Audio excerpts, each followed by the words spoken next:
Gusto ko sana mag-core dito guys, kaso biglang may nag-core na, kaya dito naisip ko na mag-mid lane na lang. Mag-aharit sana ako dito guys, kaso biglang may nag-pick ng mid lane, kaya dito nag-adjust na lang talaga ako. At sa huli guys, kala ko XP lane na ako, kaso lumipat yung gold lane sa XP, kaya napunta ako sa gold lane guys. At syempre guys, gulong-gulo ang isip ko kung anong gold lane ba ang pwede kong gamitin.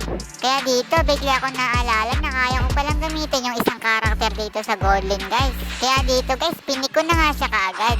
At Hellcat nga ang jungle namin dito guys. Hindi naman ako nagsisi na siya ang jungle, kaya dito guys nagpatuloy na lang talaga ako. Kita nga namin yung namamaral dito guys, agad na nga namin ditong inatake, pero nag-flicker siya guys. Hinayaan ko dito, pero yun ko, intake niya talaga. Hanggang siya nga ang makakakuha ng first blood dito guys. Grabe, ang galing ng Tigreal dito guys. Iba talaga kapag may skin pero hindi lahat. Dito guys, talagang nakabawi nga kami.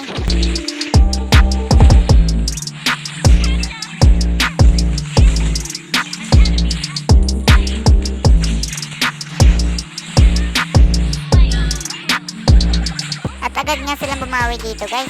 At real talk lang guys ha, ayoko naman talagang magiging pabigat sa team. Siguro raras na rin to ng iba. Sadyang talagang napapatay lang kami na hindi namin nasa, sadyang magaling talaga nakakatapat namin. Kaya guys, panoorin nyo na lang yung mga kasunod na mangyayari kung paano ako naging pabigat sa team na to.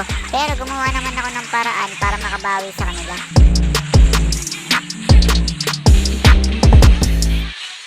At ito na nga yung sinasabi ko na babawi, ang mag-push na lang. Pero syempre, tutulong pa rin sa kakampi kapag kami clash.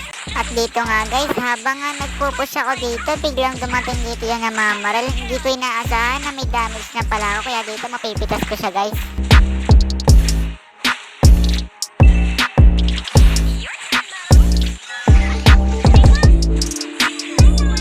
Grabe, ang bilis ng backup dito guys.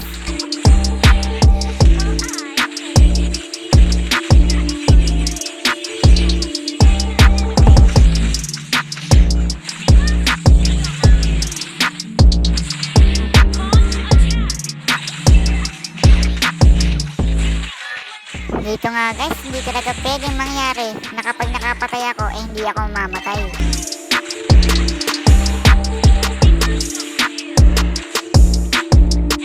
Buti na lang guys, magaling yung core namin dito. Nakuha na nga namin dito yung gold, kaya may pag-asa na kami ditong manalo.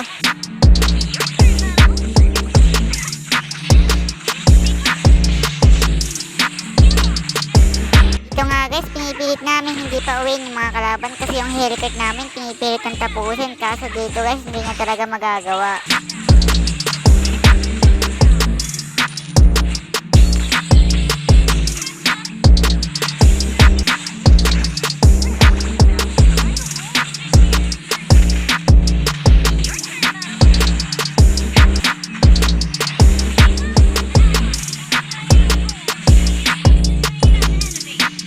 Dito guys, nagawa na nga namin patayin yung 4 at MM na nga lang ng kalaban yung matitira dito.